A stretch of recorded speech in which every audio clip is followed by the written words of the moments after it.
The episode begins with Tom trying to detach the treatment pipes from his body so that he can get up from the bed. At the same time, the masked mooners enter the room and start attacking everyone. Bella fights with them and tries to stop them from harming Tom or Indira. During the fight, a chair goes flying into the nearby fireplace, and the carpet catches fire. While Arlo and Bella are fighting with the masked mooners, Indira manages to run out of the building. Despite their best efforts, one of the masked mooners approaches Tom and injects him with some kind of sedative, causing him to fall to the floor instantly. Arlo is anxious after seeing this, but Bella urges him to leave Tom inside the house and go outside to protect Indira. Outside, when Bella is searching for Indira, she notices the same woman keeping an eye on her, sitting on a tree. At the same time, she spots Indira being attacked by one of the masked mooners. Bella rushes to her and saves her from being injected with the sedative. She then asks Indira to step back while she fights with the masked mooner. Surprisingly, when she attacks the guy, a yellow color spreads all over her body, and the masked mooner vanishes away in a flash. After that, she is approached by Indira, who thanks her for saving her life. Following this, Paul and Arlo arrive there along with a fire crew as the building is covered in flames. The fire crew members set their advanced machines on the 4 outside corners of the burning building,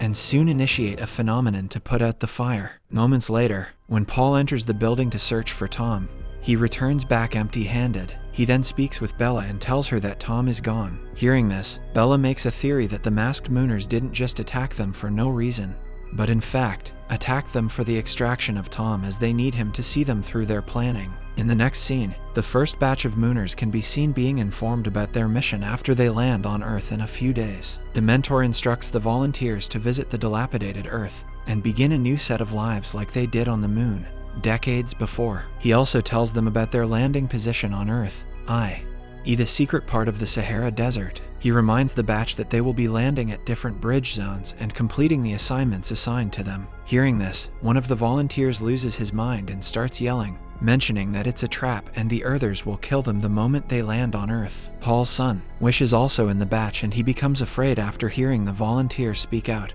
and being detained by the security guards. Moments later, Bella visits Indira in her room and talks to her about Tom. Indira seems to be well aware of Tom's betrayal, and also tells her that the council chair has refused to let the batch of ships land on Earth. She then opens a box kept on the table and pulls out Tom's gun. Indira approaches Bella holding the gun and asks her to shoot her. She mentions that human evolution can be fallible, but the EO is not. She holds Bella's hand and shoots herself, but to Bella's surprise, the bullet stops midway and falls on the floor. Seeing this, Bella starts believing EO more and decides to help Indira get the ships down to Earth. The scene then shifts to Paul's residence, where he is enjoying breakfast with his family while suggesting Wish learn from Mother Earth during his visit. At the same time, Paul's brother, Fritz, tells Wish to stay away from the Earthers as they are wild and can harm him anytime. Hearing this, Paul gets slightly enraged and mentions that he wants Wish to be the one who will meet the Earthers and teach them about starting from scratch and building a new life there. However, rather than supporting Paul,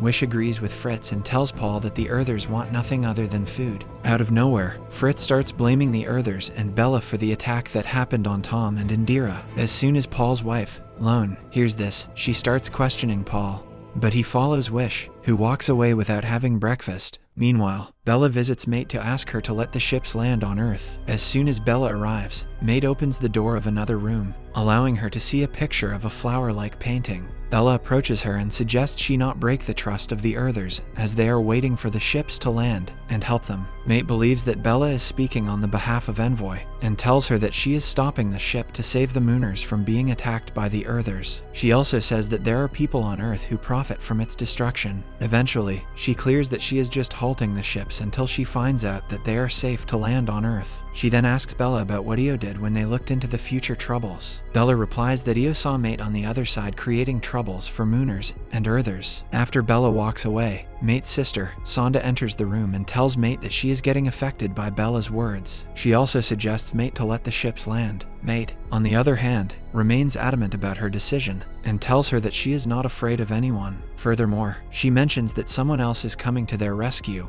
the ones that nobody has ever imagined. Hearing this, Sanda replies that she believes in her and will follow her every decision. Back at the place where Bella is staying, she can be seen looking at a piece of petal-like object that Paul and she found near the dead body of Chill. Right then, Lone arrives there and inquires about the attack that happened in the early morning. Bella tells her that the Mooners have turned against the bridge with an envoy involved in it. Lone then informs Bella that Paul has gone to meet his dying mother for the Palmy, the tradition of giving farewell to the parents, and suggests she should go there and meet him. In the following scene, Paul can be seen holding a digital map and trying to locate his mother in the woods. Here, we can see a lot of bed-like structures hanging on the trees. Paul arrives at his mother's location on the map and lowers one of the bed-like structures containing his mother. Knock. After feeding her some water, Paul tells his mother that he is feeling weak and lost. Knock asks Paul to speak with her as they have very little time left. Paul then starts telling her about his condition and how he is doubting his decision of sending Wish to the Earth. Hearing this, Knock suggests he be brave and tells him that all children are bound to leave one day. She also tells him that everyone is bound to return to their mother after their purpose has been fulfilled. After this, she asks Paul to pull her up the tree as she is approaching the end. With a heavy heart, Paul unties the rope and sends his mother up the tree. Bella arrives there at the same time but waits until Paul finishes gliding his mother to the top of the tree. Following this, Bella approaches Paul and tries to console him. Later, on their way back, she asks Paul why he visited his dying mother. Paul replies that he did so to pay a tribute to their parents like in the time when blood was more important than water. On the other hand, Sanda arrives at Indira's place to meet her. After seeing her, Indira assumes that the mate has finally changed her decision. But to her dismay, Sanda tells her that despite her countless efforts,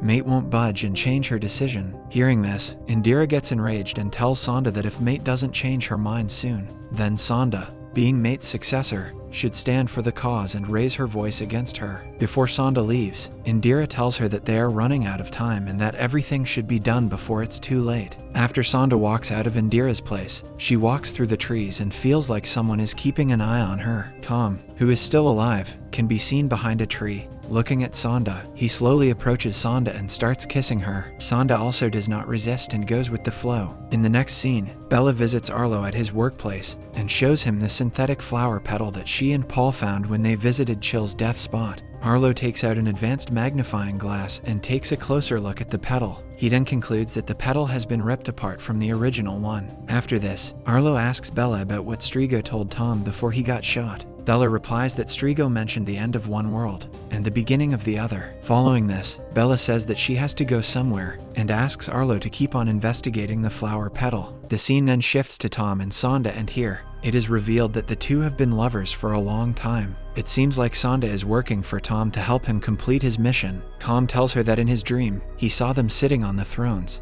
wearing crowns. Meanwhile, Arlo is studying the flower petal and trying to find out the original flower it belongs to. He looks at the AI footage of Chill being attacked by Strigo and finds out that Strigo wanted the same synthetic flower. On further investigation, he finds out that the flower was actually showing routes to Chill to get to her destination. In the meantime, Paul arrives at the workplace and Arlo shows him the footage of the final moments of Chill. Seeing this, Paul comes to the conclusion that Strigo visited Tom to hand him the flower, but met Bella before him. Arlo tells Paul that despite Bella asking Strigo to wait there, he came in front of Tom because he wanted to die and make something right that he ruined before. After some time deliberating about the matter, Arlo eventually concludes that Strigo was talking with Bella at the last moment, and before he could say anything more to her, Tom killed him. Following this, he also mentions that the flower is still hidden in the EO's spaceship, and that he will go there to retrieve it. On the other hand, Bella goes to meet Mate and confronts her for not taking part in the three-circle celebration happening outside. She then asks Mate about the similarity between the flower in the painting present there, and the one which her sister had during her death. Hearing this, Mate takes her to the room and shows her the painting. She tells Bella that the flower is actually painted by her mother, Loa. She further tells her that her mother was an Earther,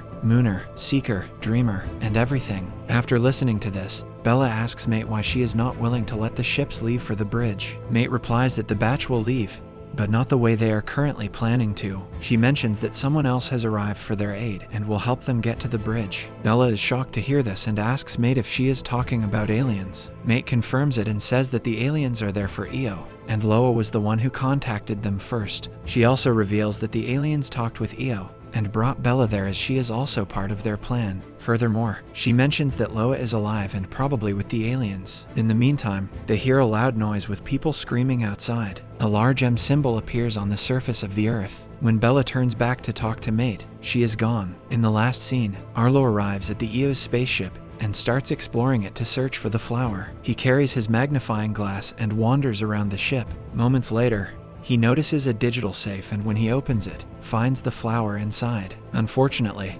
before he can celebrate his discovery, Tom can be seen waiting for him there. Subscribe to see more videos like this, turn on the notifications to be notified about part 3, and don't forget to hit the like button. Thanks for watching.